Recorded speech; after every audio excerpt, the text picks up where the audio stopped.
നമുക്കെതിരെ വരുന്ന ശത്രുക്കളെയും ലോകം മുഴുവനെ തന്നെയും അങ്കുലി ചലനം കൊണ്ട് തറപറ്റിക്കാൻ കഴിയുന്ന സർവശക്തനായ ദൈവത്തിലാണ് നമ്മുടെ പ്രത്യാശ.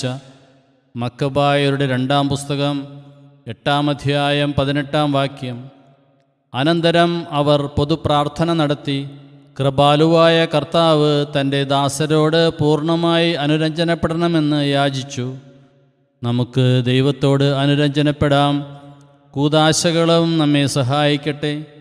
സകല നാരകീയ ശക്തികളെയും ആശീർവാദത്തിലെ അങ്കുലി ചലനം കൊണ്ട് തകർക്കുന്ന ദൈവകാരുണ്യത്തെ നമുക്ക് വാരിപ്പുണരാം.